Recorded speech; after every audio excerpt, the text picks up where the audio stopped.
The doctors had given Marcus Whitfield 6 months, maybe 8 if the experimental treatments worked. That was in January 1997.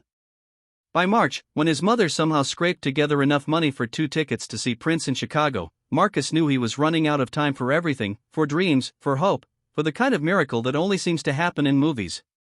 But he also knew one other thing with absolute certainty: if he was going down, he was going down fighting. So when the lights dimmed and Prince appeared in that explosion of purple and sound, Marcus made a decision that terrified his mother and confused the security guards.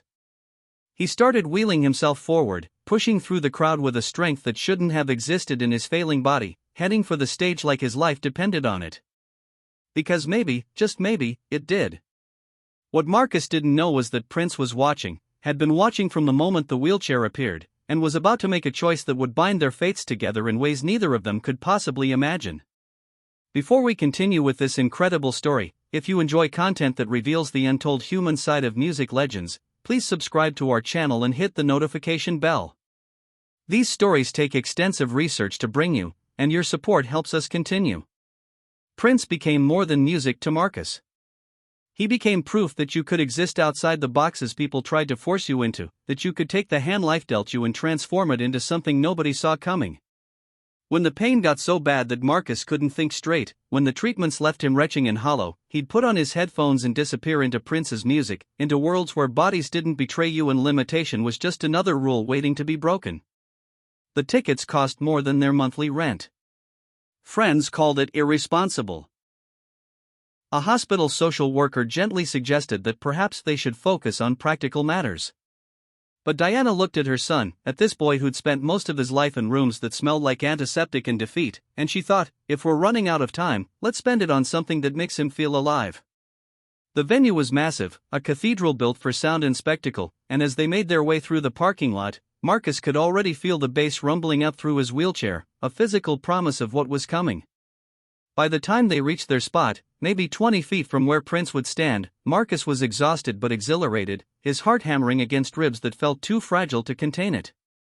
Prince launched into Let's Go Crazy with an energy that made the entire venue feel like it might lift off the ground, and for the first 2 songs, Marcus forgot everything else.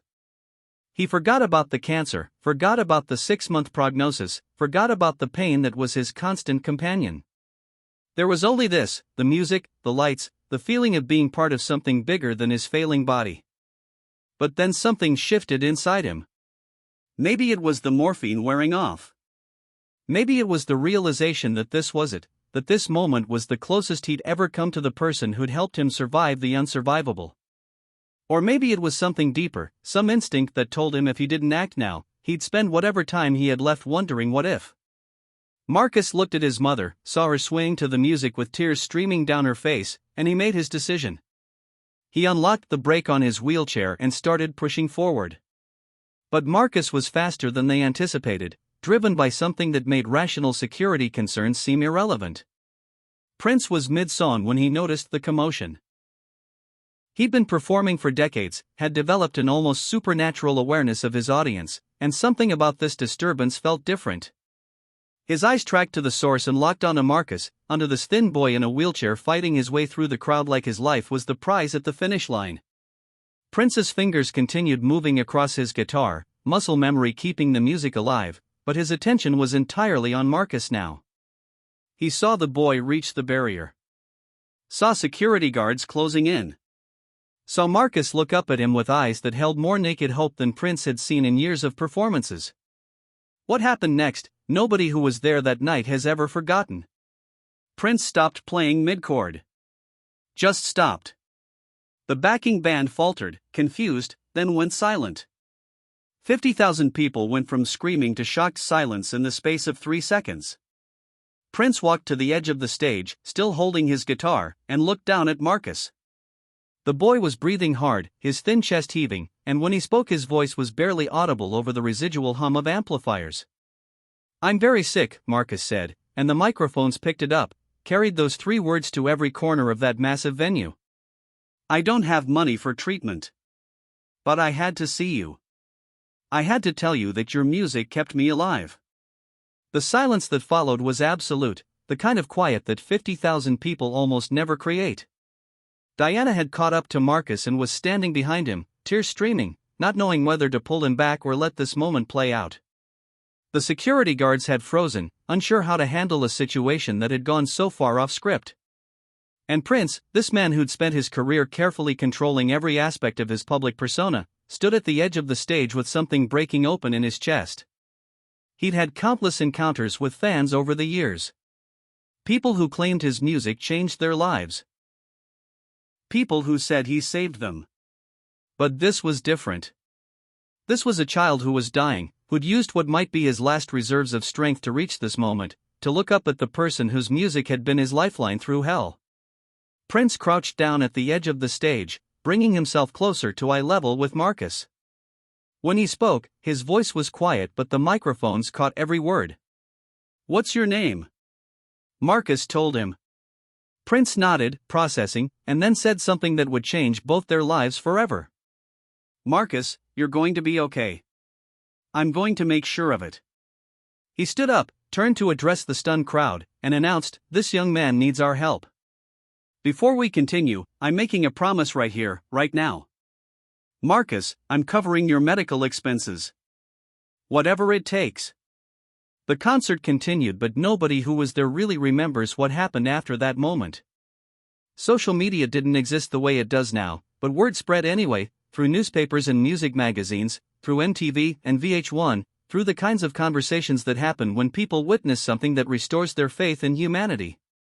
Prince, a notoriously private figure who rarely engaged in public charity, had just committed to paying the medical bills of a dying child in front of 50,000 witnesses.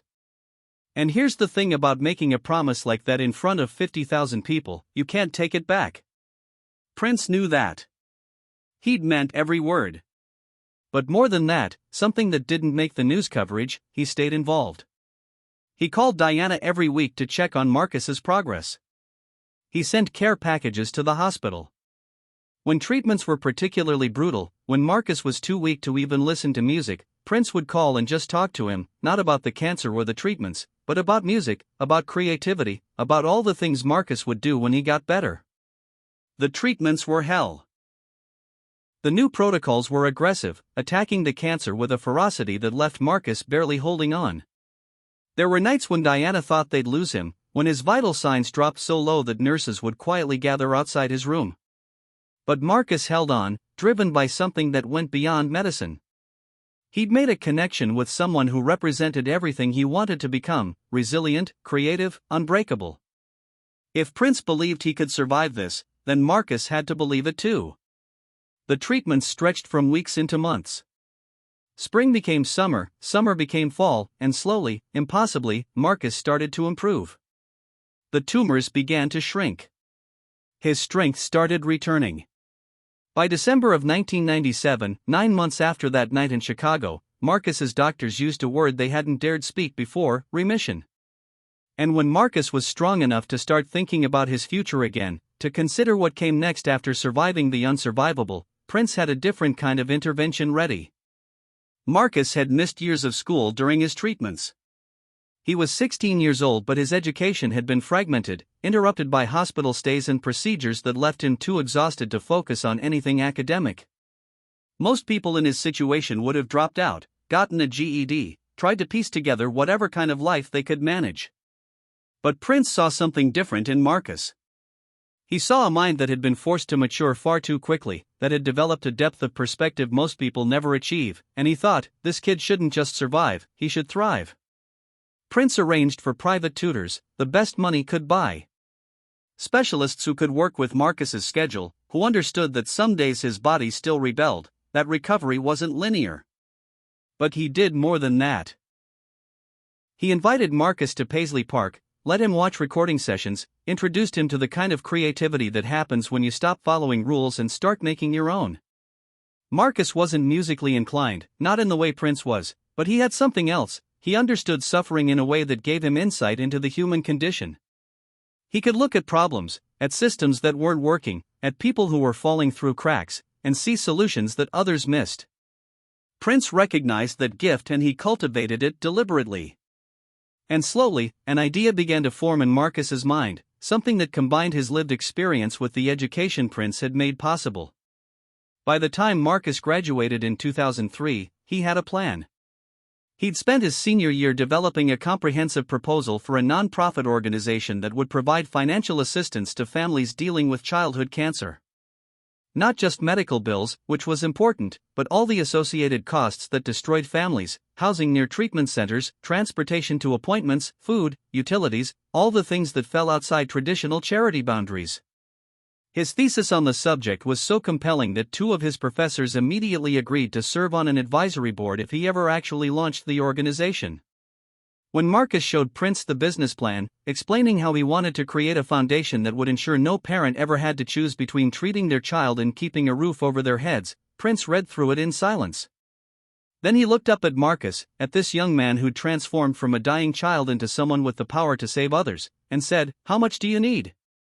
The Whitfield Foundation launched in January 2004 with initial funding from Prince and a handful of other donors who'd been moved by Marcus's story. The mission was simple but radical. Provide comprehensive financial support to families dealing with pediatric cancer, removing money as a barrier to treatment and survival. In its first year, the foundation helped 12 families.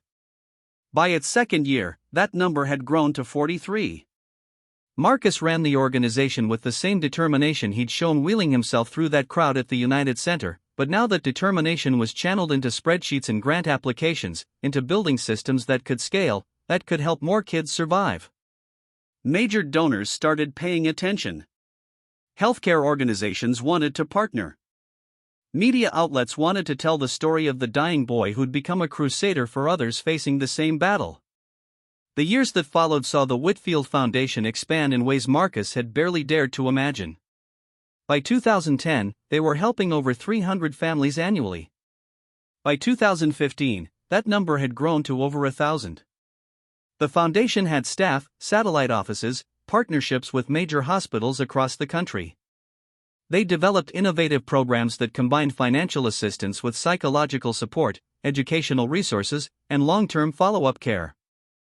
Marcus had become an expert in his field, speaking at medical conferences about the socioeconomic factors in cancer survival rates, consulting with policymakers about healthcare reform.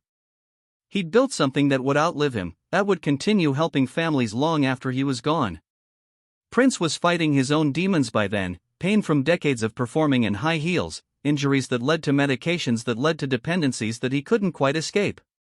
There was a strange parallel in their struggles, both of them living in bodies that had betrayed them, both of them fighting to maintain control over narratives that kept wanting to slip into tragedy. They understood each other in ways that went beyond the initial rescue, beyond the foundation and the success story. They understood what it meant to wake up every day and choose to keep fighting when your body was giving you every reason to surrender. Marcus was at Paisley Park on April 20, 2016, the night before Prince died. They'd had dinner, talked about the foundation's upcoming expansion into pediatric palliative care, a program that would help families whose children weren't going to survive, giving them financial support for end-of-life care that preserved dignity and reduced suffering.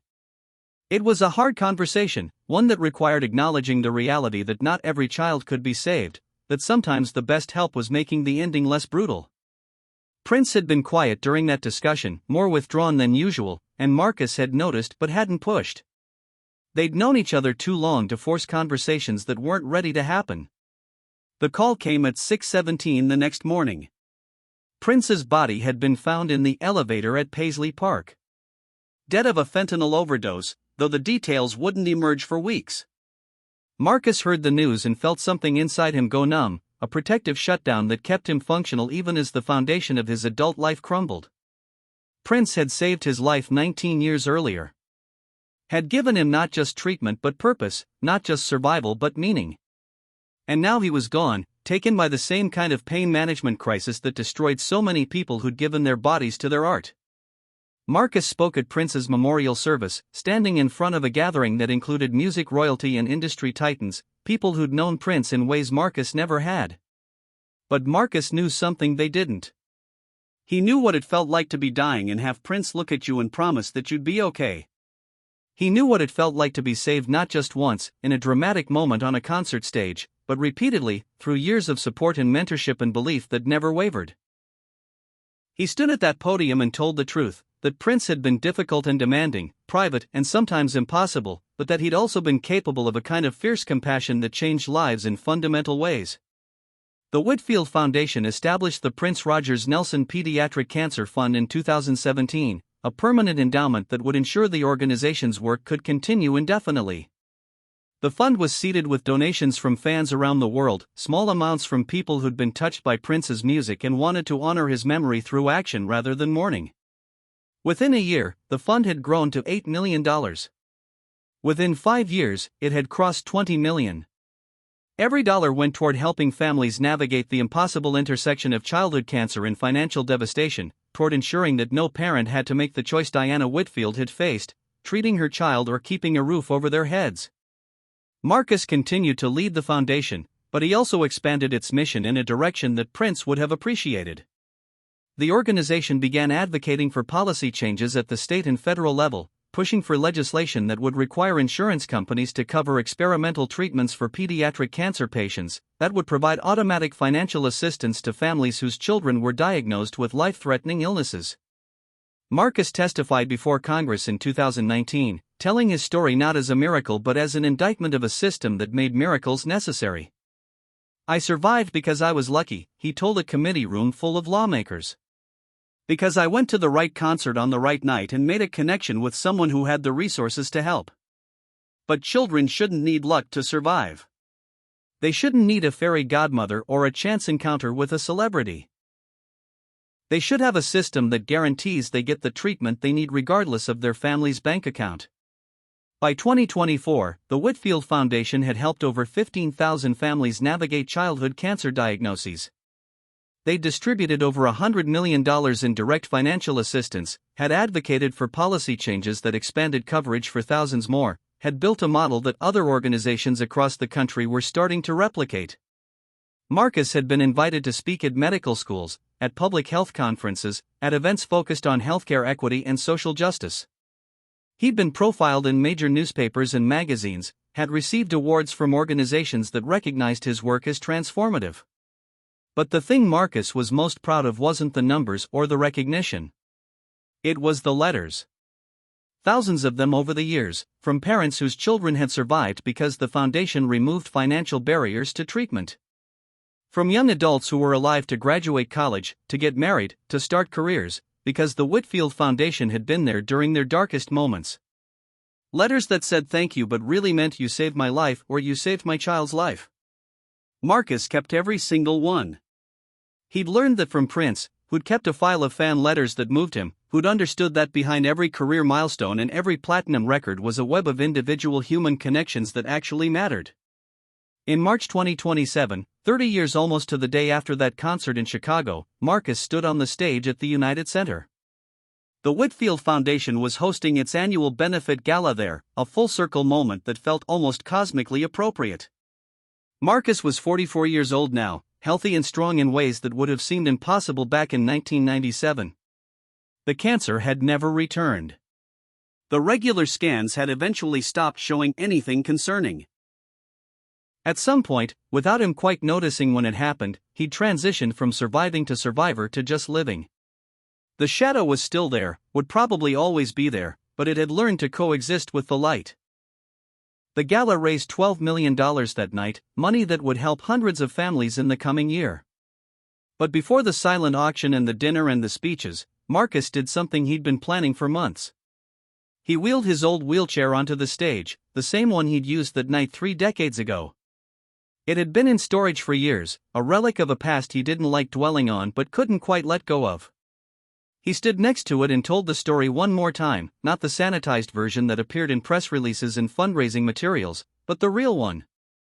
The version where he was a terrified kid who knew he was dying. Where his mother had made a desperate, probably irresponsible choice to spend their last money on concert tickets. Where he'd pushed through a crowd of strangers with determination born from having nothing left to lose. He told them about Prince stopping mid-song, about the promise made in front of 50,000 witnesses, about the years of support that followed. He told them about late-night conversations at Paisley Park, about being pushed to think bigger than just his own survival, about learning that being saved meant nothing if you didn't use that salvation to save others. And then Marcus did something he'd never done publicly before. He cried. Standing in front of 1,000 people in formal wear, standing on the stage where his life had been saved, Marcus Whitfield let himself feel the full weight of everything that had happened since that night. The grief of losing Prince. The gratitude for having known him. The overwhelming sense of responsibility that came from being given a second chance at life and building something meaningful with it. The wheelchair went to the Smithsonian after that night, donated to the National Museum of African American History and Culture as part of an exhibit on Prince's humanitarian work. Marcus gave it up willingly, understanding that it belonged to history now, that the story it represented was bigger than just his personal journey. It was a story about what happens when someone with power chooses to see someone without it, really see them, and decides to help not because cameras are watching but because it's the right thing to do. It was a story about how one night, one decision, one promise kept could ripple forward for decades, saving not just one life but thousands. Today, the Whitfield Foundation continues to grow. Marcus recently announced plans to expand internationally, starting with partnerships in countries where childhood cancer survival rates are drastically lower than in the United States. He's training a new generation of advocates, young people who've survived their own battles and want to dedicate their lives to helping others survive theirs. The organization has become a model studied by public health programs worldwide, proof that combining direct financial assistance with systemic advocacy can create change that outlasts any individual effort. But if you ask Marcus what he's most proud of, he doesn't talk about the foundation or the families helped or the policy changes achieved. He talks about a night in 1997 when he was 14 years old and dying, when he made a choice to push through a crowd toward something he barely understood, toward hope that seemed impossible. He talks about a man who could have ignored him, who could have let security handle it, who could have made a symbolic gesture and moved on but instead chose to get involved, to stay involved, to transform a dramatic moment into a lifetime of support. He talks about learning that the point of being saved isn't just to survive, it's to build something with that survival that makes other people's survival possible. Prince once told Marcus, during one of their late-night conversations, that the most powerful thing an artist could do was make people feel less alone. That's what his music did for millions of people, created soundtracks for their lives that made them feel seen and understood. But what Prince did for Marcus went beyond that. He made him feel not just less alone but genuinely connected, part of something larger than his individual struggle. And Marcus spent the rest of his life trying to create that same feeling for other families facing the impossible, trying to be for them what Prince had been for him, proof that sometimes, against all logic and medical probability, miracles happen. Not because they're meant to happen. Not because the universe is fair or kind or just. But because someone with the power to help decides to do so, and because the person being helped decides to take that gift and multiply it, to transform their rescue into a blueprint for rescuing others. That's the real legacy of that night at the United Center.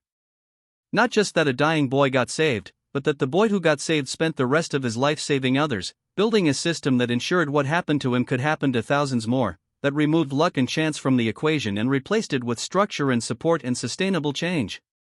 Marcus Whitfield is 51 years old now as of 2034.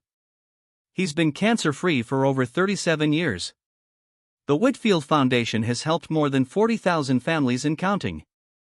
And somewhere in the Smithsonian, a wheelchair sits in a display case, a physical reminder of the night a music legend looked at a dying child and made a promise that changed everything. Not just for Marcus, but for every family that's been helped since, for every child who's survived because money wasn't a barrier to treatment, for every parent who didn't have to choose between their child's life and their family's financial survival. That's what one promise, kept and built upon, can become when it falls into the right hands and gets amplified by determination that refuses to quit. The doctors gave Marcus 6 months to live in January 1997. They were wrong, but not because medicine failed. They were wrong because sometimes the things that save us can't be prescribed or measured or understood through conventional frameworks. Sometimes they require a perfect storm of desperation and courage and blind faith, a boy in a wheelchair pushing through a crowd toward a man on a stage, and that man choosing to see him, really see him, and deciding in that moment to do everything in his power to make sure the boy's story didn't end there. That's not medicine. That's not luck. That's what happens when human beings decide to save each other, and then build structures that make that salvation possible for everyone, not just the lucky few who happen to be in the right place at the right time. Marcus Whitfield is 51 years old today, cancer-free for 37 years. The Whitfield Foundation has helped over 40,000 families. A wheelchair sits in the Smithsonian, a physical reminder of the night a music legend looked at a dying child and made a promise that changed everything. But here's the real question: is this story about Marcus? About Prince? Or is it about something all of us carry inside, something we rarely act on? Every day, the world offers us a choice: to see or to look away, to stop or to keep walking, to promise or to stay silent. Prince could have stopped that night in front of 50,000 people, made a symbolic gesture, let security handle the situation. No one would have blamed him. No one would have expected more. But he did something else. He looked to see. He really saw. And when he saw, he knew he couldn't turn away. Marcus's story isn't a miracle story. It's a story of one choice, then another choice, then thousands of them. Marcus chose to push through that crowd. His mother chose to spend their last money on a concert ticket. Prince chose to stop his concert and make a promise. And then, maybe most importantly, Marcus chose to understand that being saved didn't mean being forever indebted, but rather being responsible for saving others. Philosophy tells us this: a life is measured not by the time lived, but by the ripples it creates. Prince died in 2016, but his impact keeps expanding. In every child treated. In every family saved. In every speech before Congress arguing that the system itself must change. Prince didn't just save a child that night. He ignited a movement. He launched a legacy.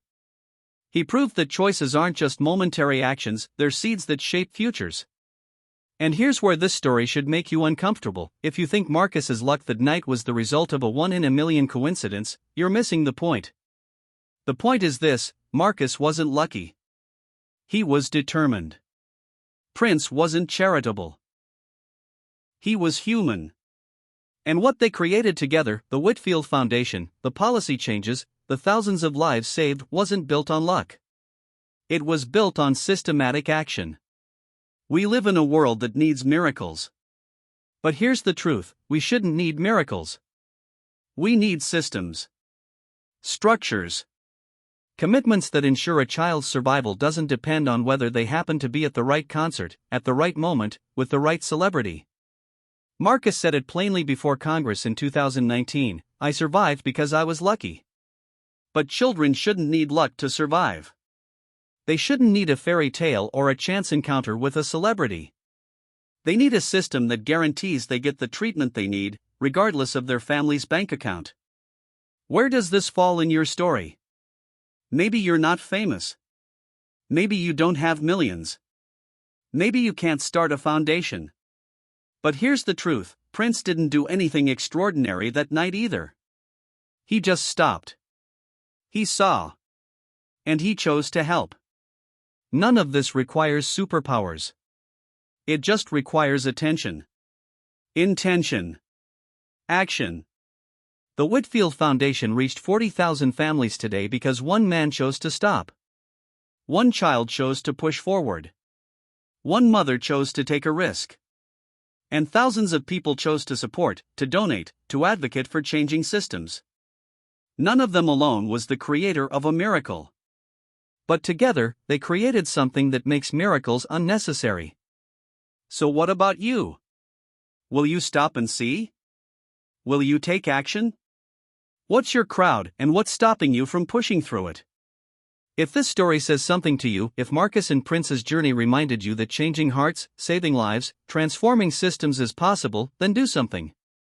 Subscribe, because we'll keep sharing more stories like this: the human side of music legends, the extraordinary decisions of ordinary people, the stories that show how systems, not miracles, create real change. But more importantly, find your moment to stop in your own life, in your own community, in your own choices. See the child in the wheelchair. See the mother taking action. See the musician choosing to help. And then ask yourself, where will I stop? Who will I stop for? And when I stop, how will I turn that moment into a lifetime commitment? Because here's the real legacy: not that Marcus was saved, but what he did after being saved. Not that Prince made a promise, but that he kept that promise for decades. Not that the foundation was established, but that it chose to grow every day, every year, every decade. Miracles don't happen. They're built. One choice, one action, one promise, then again, again. You can be a builder too. The question is, what will you build? Thumbs up like asterisk if you believe miracles are created by choices, not luck. Bell subscribe asterisk to never miss the untold stories of music legends.